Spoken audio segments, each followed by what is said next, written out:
I'm Swimming Pool Steve, and here are four things they don't want you to know about swimming pools. And who is they? Wouldn't you like me to say? Then I'd have them coming after me. I don't think so. But here we go. Four things they don't want you to know about swimming pools. The first one is going to be chemical algicide. I mean, it comes in all kinds of concentrations and formulations and size of bottles, and they're all expensive.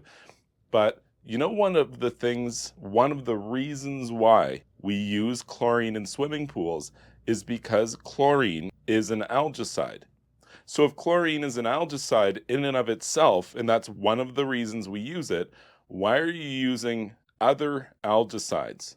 Well, the answer could be concentration or strength. You could have a really bad problem that needs super aggressive treatment, and that's why you have this external algicide treatment. But for the most part, if you manage your pool properly with chlorine, you will never need to use external algicides. So that's definitely one of the things that they don't want to know. What else don't they want you to know about your swimming pool? Well, here's a really common thing that people say to me all the time. I asked my pool guy about a variable speed pool pump or buying an AOP system for my pool, and they said, "Don't do it. It's not worth it. That's just fancy technology and it doesn't do anything." What do you want to bet that that person doesn't know what they're talking about? And that's what they don't want you to know, is that they don't really know the answer to your question. And not every person's comfortable saying, like, "Hey, I have no idea about this." Because remember, you're talking about the subject matter that they do professionally. So maybe they're embarrassed that they have no idea what you're talking about. But the reality is the average person working on swimming pools doesn't really know about advanced oxidation process or hydroxyl radical generators, what they do, how they work on swimming pools. Would it be beneficial for your situation? To be honest, it's a little bit of a tall order to expect the average person in your backyard to have that information, but they also should be maybe more willing to tell you, I don't really know about that stuff. That's kind of new technology. But here we are 40 years after saltwater swimming pools were created and commonly in place, and still the average person working on swimming pools can't tell you the technical process behind how saltwater systems turn salt into chlorine in your swimming pool. So moving along, what else is something that they don't want you to know? Well, I'd say that something they don't want you to know is when you go into a pool and spa store, commonly of pool stuff on one side, spa stuff on the other side. And if you have both the pool and spa, which a lot of pool owners do, you'll have an armful of pool stuff and armful of spa stuff that you're going to adjust the chemistry with.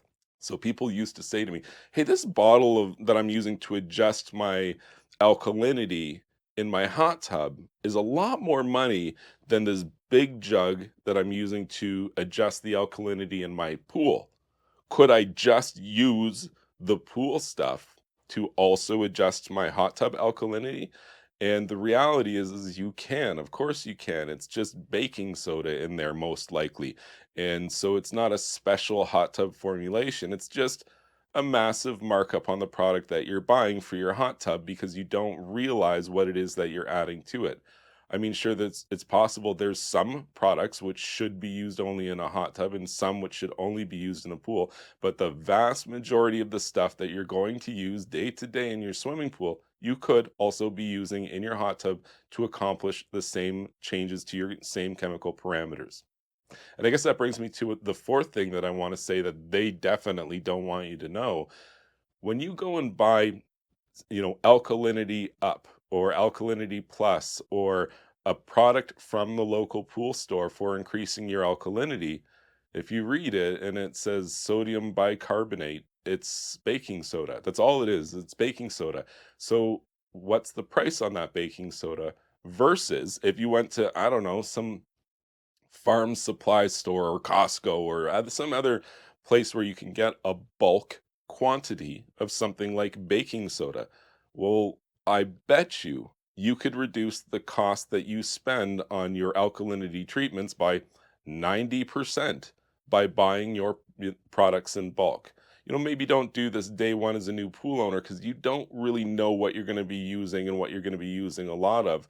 But, something like baking soda for increasing the total alkalinity of your pool is exceedingly common. And baking soda is fairly inert, lasts a long time if you store it properly, is usually pretty easy to find if you try to track it down in a bulk quantity. And it's going to be cheap, cheap, cheap, which is great because swimming pools are expensive. And anything that you can do to save money without cutting quality. I mean, you don't want to buy random products and put it into your pool. Who knows what's in that stuff? You definitely don't want to do that.